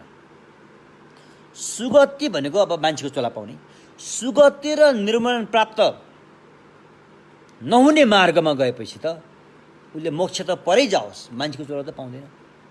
त्यसै त्यस्तो अवस्थाबाट भगवान्ले बचाउनुहुन्छ अरे, त्यो उपाय बताएर बचाउनुहुन्छ अरे। भन्नुको तात्पर्य यसले चाहिँ के बताउँछ भन्दाखेरि मोक्ष प्राप्त गर्नु पर्यो भनेर कतिपय अब अहिले धर्मको नाममा थुप्रै धर्महरूको नाम आएको छन्, यहाँ मार्गहरू पनि थुप्रै छन्। कतिले भन्छन् अब मोक्ष प्राप्त गर्नु पर्यो भनेर तातो तातो खरानीमा रात दिन सुतेर बस्नेहरू पनि छन्, रात दिन तातो तातो खरानीमा बसेर तपस्या गर्नेहरू पनि छन् नि। कतिपय व्यक्तिहरू चाहिँ होइन अब काँडामाथि मैले यो कता कता देखि हरिद्वार कता हो सुत्ने पलङ पनि किल्लाको हुन्छ, त्यो माथि सुत्ने, काँडामाथि सुत्ने, काँडामै बस्ने मोक्ष पाउनुलाई, यस्तो पनि अपनाएकाहरू छन् संसारमा। कतिपय व्यक्तिहरू चाहिँ आकाशबाट माथिबाट हाम फाल्ने, माथि डाँडामा गएर बच्नलाई हाम फालेर पनि अब मोक्ष पाउँछ भन्नेहरू पनि छन्। अहिले दक्षिण भारततिर मोक्ष पाउनुको लागि एउटा त्यहाँ ठुलो जात्रा हुन्छ अरे। मेरो ख्यालमा कर्नाटकको कहाँ कता हो ठुलो मेला हुन्छ अरे, सायद त्यहाँ केही मन्दिर होला, एउटा दुर्गा मन्दिर के छ अरे भन्ने सुन्छ क्या अरे कर्नाटक भन्ने ठाउँमा। अनि त्यहाँका व्यक्तिहरू फलाम भएको त्यो फलामको जन्जिरले चाहिँ आफ्नो शरीरमा हान्छन्, छाप हानेर शरीरले रक्तमै पार्छ, दर्दनाक पीडा दिन्छ आफैलाई। त ऊ चाह्यो त मोक्ष हो, यसो गरेर भने मोक्ष प्राप्त हुन्छ भनेर त्यस्तो खालको अपनाउनेहरू पनि छन्, नभएको होइन। होइन कतिले चाहिँ फेरि निमुख प्राणीहरू बलि दिएर स्वर्ग प्राप्त हुन्छ, मोक्ष प्राप्त हुन्छ भन्नेहरू पनि छन्। अलि यहीँ हाम्रो नेपालमा पनि पञ्चौली भन्छ, राँगा भैँसी के बोकासोकी काटेर चाहिँ पञ्चौली भनेर चाहिँ बलि दिनेहरू पनि छन्। त्यति मात्रै होइन, दिवाली भनेर पनि बलि दिनेहरू पनि छन्। मैले भने नि हाम्रै गाउँमा पनि छन्, हाम्रो छरछिमेकीहरू पनि छन्। त्यो साना बाख्राको पाठीहरू बच्चामा एकदमै माया गरेर पाल्छन्, फेरि आफ्नै बच्चा जस्तै पाल्छन्। फेरि त्यहाँ ल्याएर एउटा ढुङ्गाले के मार्यो भने त्यसलाई चट्टै काटेर अनि त्यहाँ चाहिँ बलि दिन्छन्। त्यो गऱ्यो भने स्वर्गमा पुग्छ भन्नेहरू पनि छन्, नभएका होइन। यी सारा कुराहरू चाहिँ भगवान्को हेराइमा उपायविहीन भएको मार्ग हो। यसले मोक्ष त परै जाओस्, फेरि मान्छेको चोला पनि पाउने, यसले पुरै ढोका दैलै बन्द गरिदिन्छ। सनातन धर्म भन्छ नि हामीले। सनातन धर्म भनेको के हो त? अब अहिले सनातन भन्दै कहाँ प्रयोग गर्न थाले। जसरी पण्डित भन्ने शब्द चाहिँ अरू ठाउँमा प्रयोग भयो नि, त्यसरी सनातन पनि जहाँ पाए त्यहीँ प्रयोग हुन थाल्यो। सनातन धर्म भनेको के हो त? मार्ने भन्दा बचाउनेको जित हुन्छ अरे। मार्ने भन्दा बचाउनेको जित हुन्छ, यो सनातन धर्म हो। बुझ्यौ? यो सनातन धर्म पक्का सुरु गर्यो चाहिँ भगवान्ले हो, भगवान् बुद्धले। तपाईँले बुद्धको इतिहासमा हेर्नुहोस्, दुईजना राजकुमार, एउटा देवदत्त एउटा सिद्धार्थ। देवदत्तले शिकार खेल्छ, बेलुकी पखको बेला थियो, जङ्गली हाँसहरू उडेर आफ्नो गन्तव्य आफ्नो गुँडमा जाँदै थिए आकाश मार्गबाट। देवदत्तले बाण छोड्छ, देवदत्तले हानेको बाण निशाना सही ठाउँमा पुगेर हाँसलाई लाग्छ। एउटा हाँस सर्लक्कै तल खस्छ। कहाँ खस्छ? सिद्धार्थको काखमा आएर खस्छ। बुझ्यौ? सिद्धार्थ त्यो बेला भर्खरको बुझ्ने बच्चा हो, अब बालकै हुन्, त्यति ठुलो उमेरको वैंशवाला होइनन्। अब राजकुमारहरू थिए त्यति बेला। अनि देवदत्तले आफ्नो शिकार खोज्दै आउँछ, उसले बाण हानेर हाँस खसिसकेको छ। कहाँ खस्यो भन्दा हाँस त सिद्धार्थको काखमा हुन्छ। सिद्धार्थले एकदमै करुणा गरेर त्यो हाँसलाई बचाउनेतर्फ लाग्छन्। देवदत्तले भन्छ, हे सिद्धार्थ, यो त मेरो शिकार हो, यसको अधिकार त यसको हक त ममा छ, मलाई देऊ भन्छन्। सिद्धार्थले भन्छन्, यो कसरी तिम्रो अधिकार भयो? यो त मेरो काखमा खसेको छ, यसलाई आपद विपद आउँदाखेरि मैले यसलाई चाहिँ मद्दत गर्दैछु, त्यसैले यसको हक चाहिँ मलाई लाग्छ, मेरो हकमा छ यो भनेर त्यो ठुलो विवाद हुन्छ। त्यो विवादले चाहिँ ठुलो रूप लिन्छ, त्यो केस चल्छ, मुद्दा चलेर अन्तिममा जज न्यायाधीशको अगाडिसम्म त्यहाँ उनीहरूको त्यो के अरे वक्तव्य दिनुपर्ने हुन्छ। अनि पहिलो वक्तव्य देवदत्तले आउँछ। देवदत्तले भन्छ, यो हाँस मेरो हो, मैले बाण हानेर खसालेको हो, यो मेरो शिकार हो, त्यसैले यो हाँसको अधिकार मलाई हुन्छ भनेर आफ्नो दलिल प्रस्तुत गर्छ देवदत्तले। अनि फेरि सिद्धार्थले भन्छ, के भन्छ उसले, वास्तवमा यो जङ्गली हाँस यो कसैको पनि होइन, यो न त देवदत्तको हो न त मेरो नै हो। यो हाँसको हक हामी दुईजनामै छैन, तर यसले आपद विपद आउँदाखेरि मैले यसलाई स्याहारेर यसको ज्यान बचाएकोले यसको हक मेरो छ अहिलेको लागि भनेर भनेपछि मार्ने भन्दा बचाउनेको जित हुन्छ। यस्तो सनातन धर्म त्यस्तो हो, बुझ्नुभयो? यो सनातन पहिल्यैदेखि आएको मार्ने भन्दा बचाउनेको चाहिँ जित भगवानको यस्तो चाहिँ सनातन थियो। अहिले यो शब्द हेर्नुहोस् त कहाँ प्रयोग हुन थाल्यो। यसलाई हाइजेक भयो, हाइजेक शब्दलाई लुट्न थाले मान्छेहरूले। जहाँ जहाँ राम्रो छ ल्याउँदै आफ्नो ग्रन्थमा हाल्ने छापिदिँदै, के राम्रो छ ल्याउँदै आफ्नो ग्रन्थमा हाल्दै छापिदिँदै, यस्तो गर्न थाल्यो। हाइजेक भयो यो। वास्तवमा यो भगवानको धर्म सनातन वास्तवमा यसरी आएको थियो। मार्नेको भन्दा बचाउनेको हक अधिकार हुन्छ। यही घटना म अर्को पनि भन्छु। हाम्रो एकजना मित्र हुनुहुन्छ, उहाँको छोराछोरी थिएन, उहाँहरूको त्यहाँ रेस्टुरेन्ट छ, होटल छ, त्यहाँ स्टाफ त्यहाँ बसेर आएर खाना खान्थ्यो त्यहाँ। अनि एकजना कुमारी आमा खाना खाने बेलामा ऊ कहाँबाट त्यस्तो भयो, ऊ बाथरुम गएको ठाउँमा त्यहीँ बच्चा जन्माउँछ, होटलको बाथरुममा। अब बाथरुममा त मान्छे अब नेपालीहरू अब यस्तो के अरे रोडहरूतिर त बाथरुम एकदम कम हुन्थ्यो पहिला, एउटै बाथरुम हुन्छ। अरू मान्छे पनि त्यहाँ लाइन जानु पऱ्यो, मान्छेले त्यो ढोका खोल्ने होइन, भित्र बच्चा रोएको आवाज आइरहेछ। पछि त्यो ढोका फोरेर हेर्दाखेरि त उसले बच्चा पाएर बसिरहेछ अरे।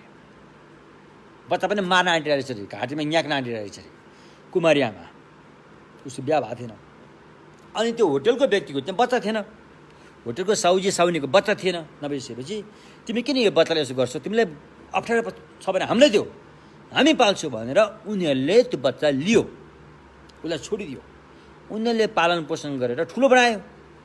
पछि त्यही आमा फेरि, त्यही कुमारी आमा फेरि आफ्नो श्रीमानलाई लिएर यो बच्चा त हाम्रो हो, हामीलाई देऊ भनेर माग्न आयो अरे।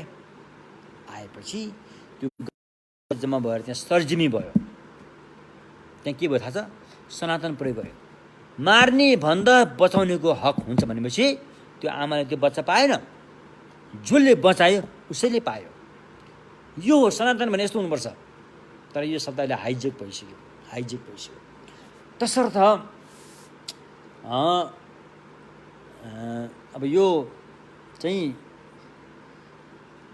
भगवानले चाहिँ उपाय, जो व्यक्ति मोक्ष प्राप्त गर्न चाहन्छ उसले गलत उपाय अप्नाइरहेछ भने त्यसबाट भगवानले चाहिँ बचाउनुहुन्छ, सही उपाय देखाउनुहुन्छ अरे।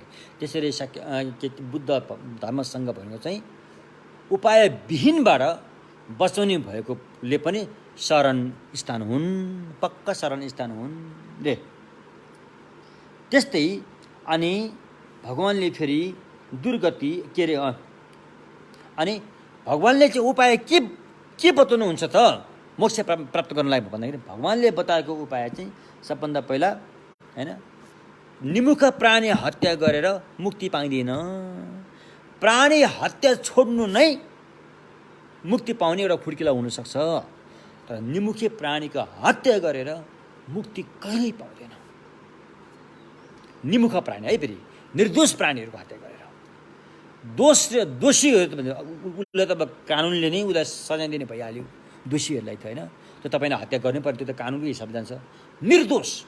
निर्दोष प्राणीहरूको जसले तपाईँको लागि के पनि बिगारेको छैन, तपाईँको परिवारलाई केही हानि पुर्याएको छैन, अझ तपाईँको परिवारले दुध खुवाइरहेछ, मल दिइरहेछ, उसलाई बेचेर तपाईँले पैसा पाइरहेछ, त्यस्ता त्यो निमुख निर्दोष प्राणीहरूको हत्या गरेर सुगतिर मोक्ष त्यो सनातन प्रकृतिको नियममा छैन। एक छैन, दुई छैन, तीन छैन। त्यस्ताहरूलाई अनि भगवान बुद्धले 10 कुशल कर्म अरे। सुगति प्राप्त गर्नलाई त अरूको जीवन बचाइदिनुपर्छ, दरिद्र गरिबहरूलाई दान दिनुपर्छ, शील पालन गर्नुपर्छ, प्राणी हत्याहरू छोडेर शील पालन गर्नुपर्छ, सहनशीलता हुनुपर्छ आदि आदि। भगवानले यसरी चाहिँ 10 किसिमको चाहिँ कुशल कर्म, राम्रो कर्म, सुख पाउने कर्म चाहिँ भगवानले बताएर चाहिँ त्यो उपाय विहीन भएको अवस्थाबाट अनि त्यो व्यक्तिलाई चाहिँ बचाउनुहुन्छ।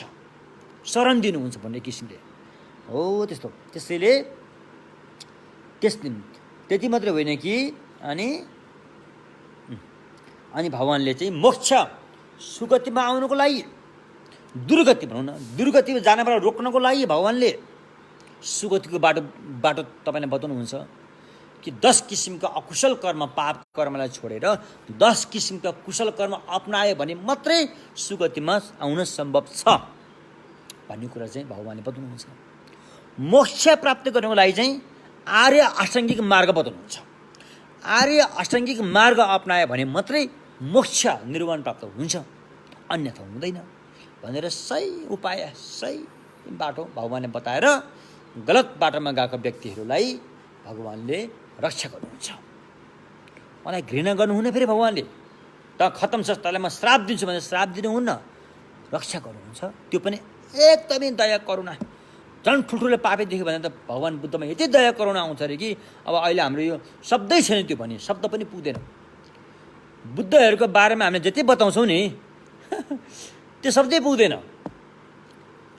हामी जसोले त अब कहाँ पुग्ने। अब आचार्य चन्द्रकीर्ति रे, आचार्य चन्द्रकीर्ति भनेको व्यक्ति नालन्दा बौद्ध विश्वविद्यालयको चाहिँ उहाँ चाहिँ कुलपति सिद्ध पनि हुनुहुन्थ्यो। नालन्दा बौद्ध विश्वविद्यालयमा अनिकाल लाग्दाखेरि त्यहाँका विद्यार्थीहरूलाई खानको अभाव भयो। अब विश्वविद्यालयलाई कसरी चाहिँ चलाउने भन्दाखेरि अनि उहाँले भित्तामा गाएको चित्र लेख्नुभयो। भित्तामा गाएको चित्र लेखेर चित्रमा चित्रित भएको गाईबाट दुध दोहेर, चित्रमा लेखेको गाईको थुनबाट दुध दोहेर खिर पकाएर खुवाएर विश्वविद्यालयलाई चाहिँ अनिकालबाट उहाँले बचाउनु भएको थियो। हो ती व्यक्तिले लेखेको एउटा ग्रन्थ छ हैन, माध्यमका अवतार भन्ने ग्रन्थ छ। अहिले त्यो चाहिँ नेपाली भाषामा आइसकेको छ। त्यो ग्रन्थमा चाहिँ उहाँले के बताउनु भएको छ भने भगवान् बुद्धको बारेमा बताउँदा म थकित भएको छु रे। जसरी चरा आकाशमा उड्छ, त्यो आकाश सकेर चरा जमिनमा ओर्लेको त होइन, ऊ थकित भएर जमिनमा ओर्लिन्छ। त्यस्तै म पनि भगवान् बुद्धको बारेमा बताउनु मेरो शब्द पुगेन, म थकित भएर म यहीँ चाहिँ मेरो शब्दलाई रोक्न चाहन्छु भन्नुभएको छ उहाँले। भने आचार्य चन्द्रकीर्ति जस्तो व्यक्ति, जो व्यक्ति चाहिँ एकदमै मञ्जुश्रीसँग सम्बन्धित भएको व्यक्ति हुनुहुन्छ, उहाँहरूलाई त्यस्तो हुन्छ भने हामी जस्तो भुसुनाहरूलाई त, हामी जस्तो भुसुना जसले बुद्धको अगाडि बताउने, भगवान्को बुद्ध ज्ञान बताउने भन्ने कुरा त घामसँग जुन किरीले चाहिँ घामको बारेमा बतास्दै हुन्छ त्यो। अब तर पनि होइन, अब सुन नभएको ठाउँमा पित्तललाई पनि सुनको दर्जा दिए जस्तै गरेर अब अलिअलि भए पनि बतायो भने अलिकति हुन्छ नि, अलिअलि होइन, नक्सा हेरे जस्तो हुन्छ नि त। त्यसको लागि अहिले हामीले भन्दैछौँ, होइन भने भगवान् बुद्धको बारेमा बताउनलाई त्यसैले छैन। त्यसैले चाहिँ अनि भगवान्ले चाहिँ सही मार्ग देखाएर मोक्षमा लानुहुन्छ। त्यो मार्गको नाम हो आर्य अष्टाङ्गिक मार्ग। 8वटा मार्गहरू छन्, त्यो 8वटा मार्ग सम्यक दृष्टिदेखि लिएर सम्यक कर्मान्तसम्मको मार्ग अप्नाएपछि अतिलाई छोटकरीमा भनेको भने शील समाधि प्रज्ञालाई अप्नाएर मात्रै निर्वाण प्राप्त हुन्छ, मोक्ष प्राप्त हुन्छ। न कि प्राणी हत्या गरेर, न कि झुठो बोलेर, न कि चोरी गरेर, होइन। त्यसो भएकोले अनि त्यस्तै दुर्गति नराम्रो काम गरेर जाने ठाउँ भएकोले त्यसलाई दुर्गति भनिन्छ। नराम्रो पाप काम गरेर जाने ठाउँ भएकोले दुर्गति, होइन। हो त्यो दुर्गतिबाट पनि अनि भगवान्ले धेरै प्राणीहरूको रक्षा गर्नुभएको छ। शरीरबाट ज्योति निस्केर गएर कहिलेकाहीँ त अब नर्कलोक नै खाली भएको भन्ने कुरा पनि आएको छ। गिद्धकुट पर्वतमाथि भगवान् विराजमान भएर प्रज्ञा पारमिताको देशना गर्नुभन्दा पूर्व भगवान्को शरीरबाट अनादि 60,000 किसिमको रश्मि ज्योतिहरू निस्केर आए। ती ज्योतिहरू गएर नर्कलोकमा गए, नर्कलोकै खाली पारिदियो। ती ज्योतिहरू गएर प्रेतलोकमा यस्तो गरेर चाहिँ भगवान्ले प्रज्ञा पारमिता धम्मको देशना गर्नुभन्दा पहिला गिद्धकुट पर्वतबाट ज्योति पठाएर नर्कको सबै प्राणीको उद्धार गरेको भन्ने कुराहरू पनि छ। यस्तो किसिमले भगवान्ले चाहिँ दुर्गतिबाट पनि धेरै प्राणीहरूको रक्षा गर्नुभएको। त्यसकारण वास्तविक सुरक्षित स्थान चाहिँ बुद्ध धर्मसँग हो रे, बुझ्नु भयो नि के। त्यसैले चाहिँ अनि भगवान् बुद्ध धर्मसँगको चाहिँ शरणमा जानुपर्ने कारण त्यो रहेछ। अब यहाँ अब शरणको भिन्नताहरू पनि थुप्रै छ, त्यसमा हामी धेरै नजाउँ होइन। अब अलिकति हामीले अब तपाईँ बुद्ध धर्मसँगको पनि तपाईँको मनसाय आशय चाहिँ सांसारिक भयो भने फेरि बुद्ध धर्मसँगले तपाईँलाई भने जस्तो शरण दिन सक्दैन है। फेरि शरण स्थान चाहिँ त्रिरत्न नै हो, तर शरणमा जाने व्यक्तिको मनाशय चाहिँ फेरि सांसारिकमै यहीँ फस्ने हिसाबले चाहिँ बुद्ध शरण धर्मसँग चाहिँ भनेर भन्यो भने फेरि भगवान्ले चाहिँ पक्का शरण दिन अलिक गाह्रो हुन्छ। अङ्कुशता छ, शरण लिने अङ्कुशता छ। तपाईँकोसँग मुन्द्रा भन्नु मुन्द्रा भएपछि मात्रै त्यो अङ्कुशले ठ्याक्क समाउँछ। तपाईँसँग मुन्द्रै छैन भने, गोलो डल्लो छ भने त्यो अङ्कुशले जेसुकै घुमाए पनि समाउन सक्दैन। त्यस्तै हामीसँग चाहिँ मुन्द्रा हुनु पर्यो होइन। मुन्द्रा भनेको हाम्रो मन पनि निर्वाणमा जाने खालको सोच विचार हुनु पर्यो, तब मात्रै भगवान्को शरण गएर त्यो शरणागामीले हामीलाई काम गर्छ, रङ ल्याउँछ। अन्यथा हामीसँग त्यस्तो मुद्रा छैन भने स्वयं साक्षात् भगवान् बुद्धै अगाडि आएर उभिएता पनि केही हुनुवाला छैन। फेरि केही हुनुवाला त्यसो हुँदो यदि भगवान्ले मात्रै गर्ने हो भने त संसारसँग उहिले बुद्ध भइसक्नु पर्ने हो। अहिले हामी यो अवस्थामा बस्नुपर्ने थिएन, उहिले बुद्ध भइसक्नु पर्ने हो। त्यसैले भगवान्ले मात्रै गरेर हुँदैन। भगवान्ले अङ्कुश फ्याँकिसक्नु भएको छ, अङ्कुश चाहिँ तपाईँतर्फ बढाइसक्नु भएको छ। त्यो अङ्कुशले समाउने मुन्द्रा चाहिँ तपाईँले बनाउनु पर्ने हुन्छ, अनि मात्रै भगवान्को अङ्कुशले शरणमा दिने काम गर्न सकिन्छ, अन्यथा सकिँदैन। एवं प्रकारले होइन। अब यसपछि महायान सूत्र अलङ्कारमा चाहिँ सम्मासम बुद्ध हुन चाहने व्यक्तिले शरण गमनको सुरुवात नै कसरी गरिन्छ त भने यसमा चाहिँ 4वटा विशेषता हुन्छ। हाम्रो चाहिँ पुग्ने बिन्दु सम्मासम बुद्ध भूमि हो भने त्यहाँ पुग्नुको लागि चाहिँ तल्लो सबभन्दा पहिलो खुड्किलोमै 4वटा विशेषताबाट चाहिँ सम्पन्न भएको शरण गमन पर्ने हुन्छ।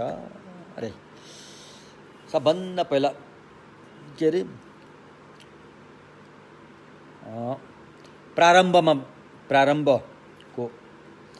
प्रारम्भको होइन, शरणमा जानुभन्दा पहिला हामीमा कस्तो मनबाट चाहिँ कस्तो आशयबाट चाहिँ प्रेरित भएर शरणमा जाने हो त भने त्यसको ठुलो भूमिका हुन्छ। हजुर शरणमा जानुहुन्छ, शरणमा पुग्ने गन्तव्य बिन्दु कहाँ हो? सम्मासम बुद्धमै पुग्ने हो कि, प्रत्येक बुद्ध भन्ने अवस्थामा पुग्ने हो कि, अझ त्योभन्दा तल अरहत अवस्थामा पुग्ने हो कि, अझै त्योभन्दा तल चाहिँ अब अरूप धातुमा पुग्ने हो कि, त्योभन्दा पनि तल ब्रह्मलोकसम्म पुग्ने हो कि, त्योभन्दा पनि तल अब स्वर्गलोकमा पुग्ने हो कि, त्योभन्दा पनि तल मान्छेको चलसम्म आउने, तपाईँले कहाँ पुग्ने हिसाबले तपाईँ शरणमा जाँदै हुनुहुन्छ। यो एकदमै जरुरी छ बुझ्नलाई। होइन भने हामी शरणमा गइयो, कहाँ पुग्न लागि गएको भने हामीलाई थाहा छैन। मान्छेहरू जान्छन्, गुम्बामा जान्छन्, वाङ थाप्छन्, ठुई पनि खाएर आउँछन्, वाङ पायो भन्छन्, के पायो वाङ है, के पायो थाहा छैन भन्छन्। त्यसरी त भएन नि त। पाएको वाङ त के हो थाहा पाउनु पऱ्यो नि। कति बेला वाङ पायो त्यो पनि थाहा पाउनुपर्छ। कति बेला वाङ पायो, त्यहाँ बस्दैमा वाङ पाउँदैन। वाङ दिने ठाउँमा गएर, अभिषेक वाङ दिने ठाउँमा गएर बस्दैमै वाङ पाउँदैन। यदि पाउने हो भने त त्यो त भुसिया कुकुरहरू पनि आएर बस्छन्, उनीहरूले पनि वाङ पाउनु पर्थ्यो नि त। उनीहरूले किन पाएन वाङ? त्यो वाङ दिने ठाउँमा बसेको चाहिँ त्यो गुम्बाहरूमा परेबाहरू पनि कति बस्यो होला नि, त्यो परेबाले पनि वाङ पाउनु पर्थ्यो, उसले त पाएन होला वाङ। वाङ पाउनलाई वाङ दिने ठाउँमा गएर बस्दैमा आशीर्वाद चाहिँ पाउँछ, वाङ पाउँदैन। आशीर्वाद र वाङ भने फरक कुरा हो। कतिले अहिले यहाँ वाङ दिने आशीर्वाद दिएको भने त्यसो होइन। यसलाई म एउटा कुरा म भन्छु है। अब बौद्धवासीहरूले ल हामीलाई त यो फलान यसरी हेपेर भन्यो भने नभनिदिनु होला है। मैले उहाँहरूबाटै सुनेको कुरा, आँखाले देखेँ त उहाँहरूबाट सुनेको कुरा। यसलाई के भयो भने भारतको इन्डिया, अब अहिले यहाँ के कुरा आइरहेको थाहा छ? इन्डियालाई भारत भन्नु हुँदैन रे नेपालीहरूले। अब इन्डियाले भन्नुपर्छ अरे, किन भारत भन्ने शब्द भन्यो भने नेपाल पनि त्यहाँ गाभिन्छ अरे। भारतवर्ष भन्छ नि, नेपाल पनि गाभिन्छ। त्यसैले इन्डियालाई भारत कहिले पनि नभन्नु रे, त्यसलाई इन्डियै भन्नुपर्छ अरे भनिरहेको छन् क्या मान्छेहरूले होइन। अनि इन्डियाको चाहिँ दक्षिण इन्डियामा बस्ने एकजना गुरु हुनुहुन्थ्यो, अहिले उहाँ बितिसक्नु भएको छ, उहाँको परिनिर्वाण भइसकेको छ। उहाँको नाम चाहिँ पेनोर रिम्पोछे। उहाँले चाहिँ के भन्नुहुन्थ्यो भने, भारतको चाहिँ 4 वटा विशेषता हुन्छन्। 4 वटा विशेषता भनेको चाहिँ 4 वटा उहाँको जीवनी तपाईँहरूले पनि पढ्न सक्नुहुन्छ। उहाँले जीवनमा के कस्ता सङ्घर्ष गरेर चाहिँ भगवान बुद्धको शासनलाई चाहिँ योगदान दिनुभयो भन्ने कुरा चाहिँ उहाँको जीवनी पढेर पनि थाहा हुन्छ। एउटा साइकल चलाएर हिँडेरदेखि लिएर उहाँले के पो गर्नु भएन, उहाँले बुद्ध शासनलाई विकास गर्नको लागि, न कि आफ्नो लागि। यस्तो किसिमले उहाँ अहिले उहाँको ठुलो कलेज छ, उहाँ विद्यार्थीहरू थुप्रै छन्, अधिकांश विद्यार्थीहरू यहाँबाट गएका छन्, नेपालीहरू अधिकांश त्यहाँ छन्। अहिले कतिपय खेन्पो घेसे भएर पनि आइसक्नु भएको छ। यो हाम्रो लागि गर्वको कुरा हो। उहाँ गुरुहरूको चाहिँ मेहनत खेर गएन, मेहनतले रङ ल्यायो, त्यसलाई हामीले एकदमै रिजोइस अनुमोदन गर्नुपर्छ। र स्वयं उहाँ गुरु चाहिँ एकपल्ट काठमाडौँ आउनु भएको रहेछ अरे, अन्त धेरैपल्ट आइसक्नु भयो। जस एकपल्ट घटना चाहिँ उहाँ काठमाडौँमा आउँदाखेरि उहाँ चाहिँ तिनचुली, बौद्ध तिनचुली भन्ने ठाउँमा एउटा गुम्बा छ त्यहाँ हो। त्यो गुम्बा चाहिँ उहाँको वाङ हुन्थ्यो, उहाँले वाङ दिनुहुन्थ्यो। अभिषेक वाङ भनेको वज्रयानको एउटा अभिषेकलाई वाङ भनिन्छ। अनि त्यसपछि बौद्धको अधिकांश व्यक्ति व्यापारीहरू हुन्, त्यहाँ त एकदम त्यो व्यापार गर्ने ठाउँ हो। ती व्यापारीहरू पनि आफ्नो व्यापारहरू सबै बन्द गरेर अनि वाङ थाप्न जाँदो रहेछन्। अनि गुरुले त थाहा पाउनुभयो, तिनीहरू वाङ थाप्ने कसरी थाप्छ भने थाहा पाउनुभयो। वाङ थाप्दाखेरि ती व्यक्तिहरू कोही पनि राम्रोसँग वाङ थापेको गुरुले देख्नु भएन। यतातिर व्यापारको घाटा त लगाइहाल्यो, उनीहरूलाई व्यापारको घाटा त लगाइहाल्यो, उतातिर फेरि समय खेर गइहाल्यो। अब उनीहरूको लागि वाङ भनेको कति बेला रहेछ अरे, वाङ सक्ने बेला एउटा प्रसाद भनेर यो कलशबाट जल दिने हुन्छ, त्यो चाहिँ हारा लुस गरेर लिँदो रहेछ अरे। यो दृश्य देखेर अनि गुरुलाई एकदमै दया लागेछ अरे उनीहरू देखेर। अनि ती बौद्धको व्यापारीहरूले ल हेर्नुहोस्, तपाईँहरूको वाङ चाहिँ 5 बजेपछि मात्रै आइपुग्नु है, त्योभन्दा पहिला चाहिँ उहाँ दोकान खोलेर आफ्नो बिजनेस व्यापार गरेरै बस्नु, 5 बजेपछि तपाईँलाई वाङ पाउँछ अनि आउनु भनिदिनु भएछ अरे। कुरो बुझ्नुभयो, कुरोको चुरो बुझ्नुभयो कि भएन, वाङ कसरी पाइन्छ भनेर। वाङ पाउनलाई वाङ दिने ठाउँमा कसरी बस्नुपर्छ, वाङको शब्दबाट त्यो वाङ लिनुपर्ने हुन्छ, न कि त्यो खाने प्रसादबाट, शब्दबाट। गुरुको मुखार बिन्दबाट शब्दबाट अनुभूति जगाउन सक्नुपर्छ। आवश्यक वाङ पाउनलाई झाङ्सी जौजे भन्ने हुन्छ। शोधन स्थान, शोधक र शोधन गरेको फल, यो 3टा कुरा बुझेपछि मात्रै वाङ पाउँछ, नत्र वाङ पाउँदैन त। आशीर्वाद चाहिँ पाउला, वाङ पाउँदैन। अभिषेक वाङ पाउनुको लागि कल्याण मित्र गुरुले वाङ दिँदाखेरि कुन वाङ केमा दिएर के शुद्ध भएर के फल लाभ भयो, यो तपाईँले बुझ्नुपर्छ। जस्तो कलशको वाङ, कलशको अभिषेक कहाँ दिन्छ? हाम्रो 5 स्कन्द मध्ये विज्ञान स्कन्द मनमा दिन्छ। कलशको अभिषेक, पानीको अभिषेक मनमा दिन्छ।